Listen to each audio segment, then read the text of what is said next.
Jean-Louis, double peine pour Romain Grosjean. Il est auteur d'un carton phénoménal à Spa et se fait exclure du prochain Grand Prix à Monza. Alors depuis quand une telle sanction n'était pas arrivée? Au début des années 2000, Géraldine, je crois que c'était pour un Japonais. Mais si on remonte dans l'histoire, la première sanction de ce type a été prise contre Ricardo Patrese, à tort d'ailleurs, je le répète, parce qu'il avait soi-disant provoqué la mort de Ronnie Peterson au cours d'un carambolage à Monza. En réalité, c'était James Hunt, qui avait mené toute l'action contre Patrese, mais c'était Hunt, à l'examen des images, qui avait provoqué le carambolage.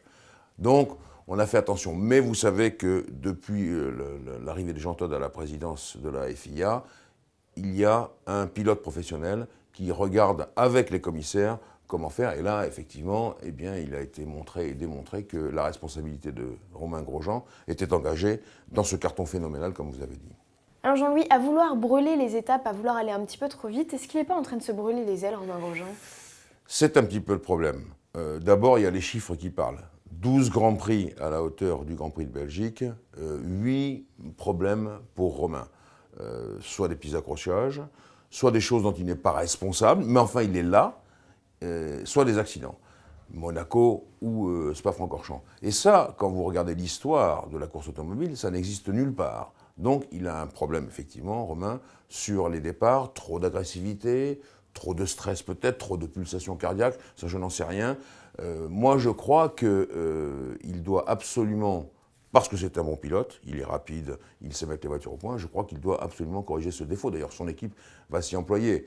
Je suis persuadé que le début de saison qu'il a livré, avec ceux qui l'entourent et qui lui ont dit que Kimi Räikkönen, finalement, il allait en faire une bouchée, ont eu tort de dire ça, parce que Räikkönen, il est revenu, et il est revenu très fort. Certains pilotes me disent, Räikkönen fait la meilleure saison de sa carrière. Donc vous vous rendez compte, c'est compliqué. Et donc je me demande si c'est pas ça qui pousse Romain à la faute. En tout cas, on ne peut pas bâtir un championnat, bâtir une saison, bâtir une carrière sur, je le répète, 8 pépins en 12 courses. C'est trop, c'est beaucoup trop. Bon, Jean-Louis, il est en train de faire grincer des dents tout le paddock, il est presque en train de se le mettre à dos. Oui, d'une certaine façon, parce que déjà, bon, je le répète, il perd des points dans la course, et ça c'est lamentable. Et deuxièmement, il se met en danger, et il met en danger d'autres pilotes. D'ailleurs, des voix se font entendre pour dire, mais on ne devrait pas lui donner l'exclusion d'une course. Les pilotes devraient aller voir en disant, bon, si tu recommences, ça va mal aller pour toi. Ça se faisait comme ça à l'époque, hein. C'était directement des menaces. Non, bien sûr qu'il se met à dos le paddock, et naturellement, une fois que la colère est retombée, une fois que tous les pilotes ont pris la mesure des choses, et puis Dieu merci, il n'y a pas eu de blessés, car ça aurait pu être extrêmement grave. Alonso, il a vu la mort de près, il faut s'en rappeler. Eh bien, il faut absolument que Romain fasse campagne, que son équipe l'aide à revenir un petit peu le Romain débutant qu'il était, c'est-à-dire vachement sympa, et puis bon pilote. Parlons à présent de Jenson Button, il est de retour aux avant-postes, le pilote britannique. Alors est-ce que c'est de bon augure pour lui? Oui, c'est de bon augure pour lui. Vous connaissez mon avis sur Button. Button, c'est l'artiste par essence magnifique. Il est capable de faire des perfs formidables sur des circuits absolument extraordinaires. Spa-Francorchamps, c'est pas facile. Là, il avait la maîtrise des pneumatiques. Il s'est débrouillé d'une façon absolument extraordinaire. Il les a conservés, ses pneus, un changement de pneus seulement. Il est passé des tendres pour les qualifications et qu'il a utilisé pour le début de la course au dur, point. Il a été vraiment formidable. Ça, pour moi, c'est les chefs-d'œuvre tels que Jenson peut les faire, et il l'a fait.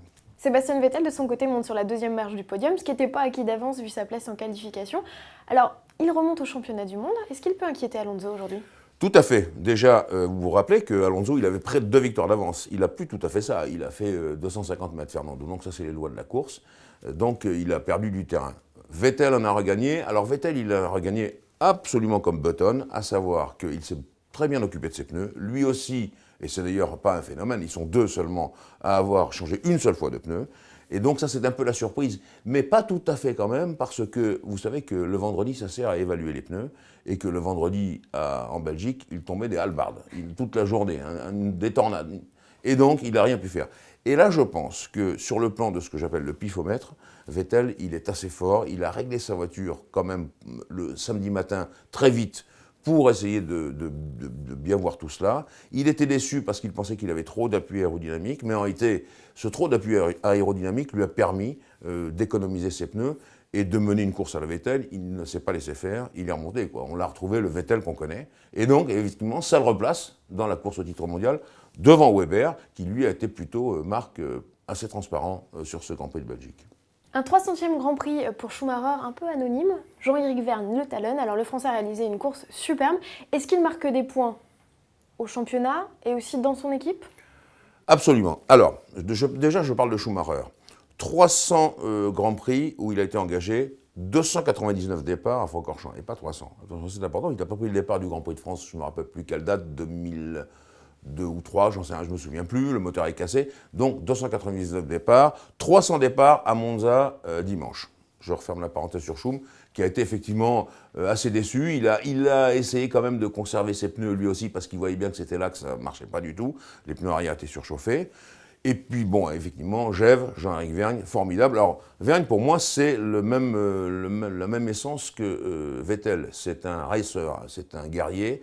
Et donc, sur la longueur des courses, il fait souvent de très belles choses, Jean-Éric. Ça ne se voit pas souvent parce que la Toro Rosso, Ferrari ne marque pas toujours des points. Mais quand on a sur des circuits comme ça, qu'il connaît, mais surtout qui permettent aux pilotes d'une très belle expression, eh bien Gève, il est là et il l'a montré vraiment. Je suis content qu'il ait marqué ses points, aussi au sein de son équipe. Et puis surtout, il n'est pas là, Gève, il faut dire les choses comme elles sont, pour rester chez Toro Rosso. Il est là pour grimper dans la hiérarchie. Et ça, c'est des choses qui le permettent d'aller encore plus vite dans les marches.